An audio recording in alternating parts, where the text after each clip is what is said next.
Welcome back to Let's Not Sugarcoat It. Season 3 is here and we're excited to dive into the core of communication, relationships, and leadership.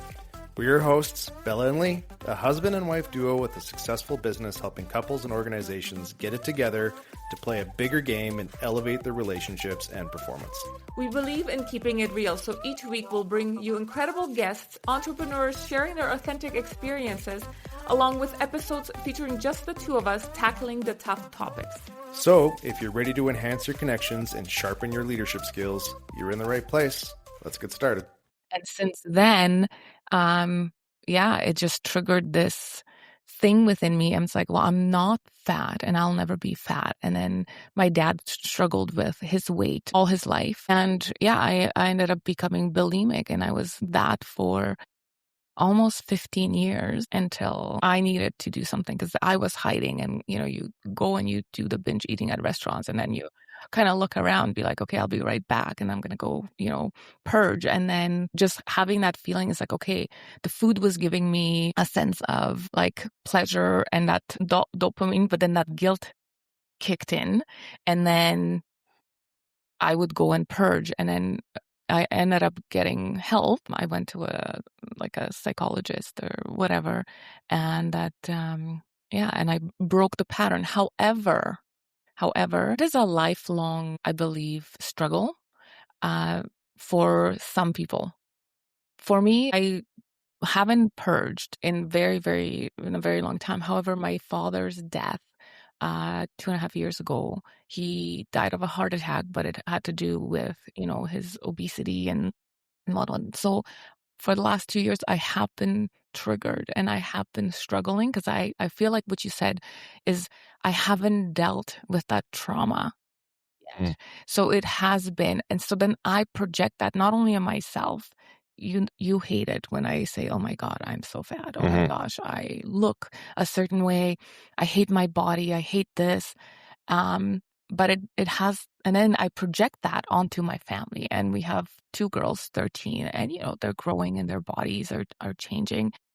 My language around that is not, it's supportive for the girls, but then I micromanage the food. There's a fixation on how much portion, what did it eat, right? And it's becoming this family issue, which I know I recognize I need to go and deal with that because now I'm projecting my own emotions onto my family. Thank you for sharing that. And I'm sorry about your loss. And I think it's all in the divine timing. Your awareness is everything. And then chipping away at it in a way that feels good for you. And I think when things come up again, it's just our opportunity to celebrate how far we've come and then to just lovingly observe what still needs our love and attention for healing. Because when we give it that, like our triggers, our teachers, the emotions and the projection and the parts of self-love for you to still build are your teachers. And they're just showing you where, to give attention to help with your healing. And I think that's one of the biggest messages for anyone that's dealing with this is I think we can fully heal it. We can overcome it, but it takes time and there's many layers to it. So you've got to be patient on your journey. And if another part comes up and you thought you were done with it, again, you get curious and be compassionate rather than really hard on yourself and be willing to then go and pick away at it one step at a time. I think there's so many layers to these behaviors that people don't realize. There's the emotional, mental, but there's the physical imbalances that fuel the urge to self-sabotage. There's the nervous system dysregulation. There's the energetic pieces. There's the neurotransmitter, chemical imbalances. There's the pathway wiring in the brain. So it's not just one thing. It's such a multifaceted behavior. And life is happening while we're perimenopause as well. Although, hormonally, I just had my blood work done and everything is normal.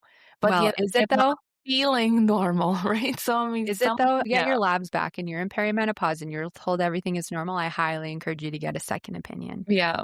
And that's the thing is like, okay, so I went to my doctor, got my blood work done, but then I'm working with a naturopathic doctor who then takes the results and say, okay, these may be in the normal range for majority, but are they really? Like they are so on an individual basis. Like I was anemic for years, and I didn't get my blood work, and then it started getting worse and worse and worse. until I couldn't get out of bed without going, oh my gosh, I'm so exhausted. Got my blood work done. And they're like, oh, you're anemic. You were tolerating it quite well. Like it's just they'll give you a pill to get your energy back or a pill to bring your energy down. It's always this pill without actually digging to the root cause. So I love what you do because it's such a struggle for women with social media and perimenopause. It's just the expectations, like you were saying,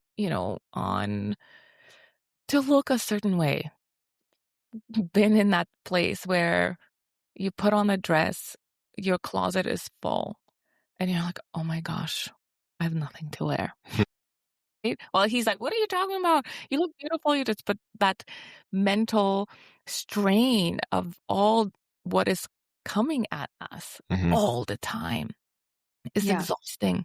It is exhausting. I recognize when something happens, that feeling within my body, and then I get up and the first thing I go to is to the fridge. And I'm like, why am I eating this?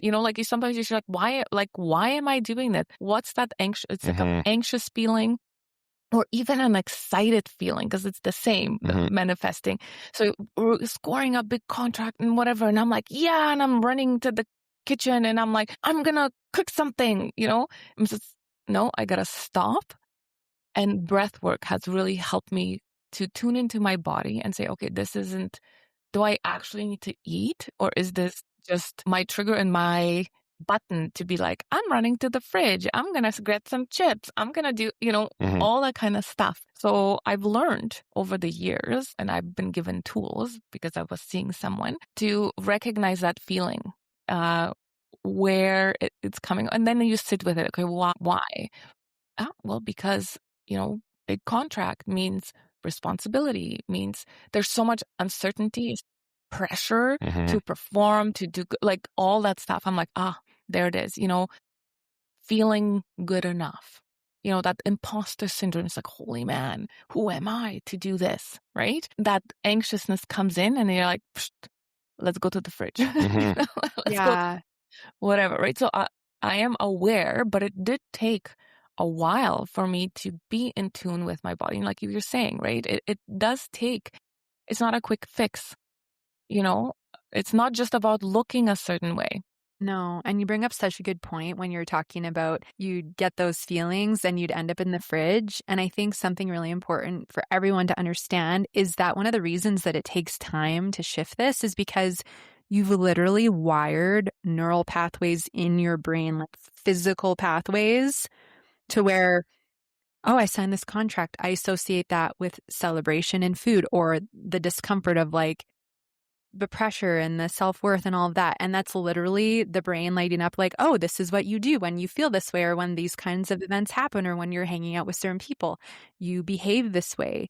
And so those neural pathways don't just dissolve overnight, or those habits, whatever you want to call them. It was like me, one of my biggest triggers I had to heal was putting the TV on and then not eating, because I would always binge and watch TV. And when I stopped binging and I would turn the TV on, all of a sudden it would be like, I want to eat everything all of a sudden. And I started learning about the brain and these neural pathways. And it was like, oh, you have to actually interrupt them and revert to something else to dissolve them and build new ones. And so this is one of the pieces to, like, again, give yourself compassion and empathy, because if you're not taught that, that's why it can also be easy to keep reverting back to food in certain environments, or like I said, certain things happening with certain emotions, because those pathways light up. It's no different than building a pathway to shower in the morning, or you do food prep on Sundays, or whatever those look like they just become so ingrained. And so having that awareness of, oh, this is my old way of reverting.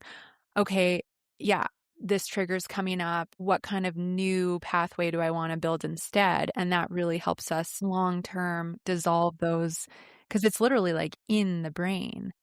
So that's why, like, you can't, why you don't just heal binge eating in a week. Yeah, it's not just a decision. Yeah. No. And decided, and so it shall be. Yeah. I mean, there are people who decide and it shall be, but those are the extremists, that will go and then binge workout. So they'll take one addiction and substitute it with another addiction, which is still that addiction piece, and you're still not healing. It's such a complicated topic and just process. We hope you enjoyed today's episode and gained valuable insights to elevate your life and business. If you found value in our conversation, spread the love. Share this episode with family and friends, and let's grow this supportive community together. And don't forget to like and follow us so we can reach more amazing people just like you. Until next time, remember, let's not sugarcoat it. Keep it real, raw, and unfiltered.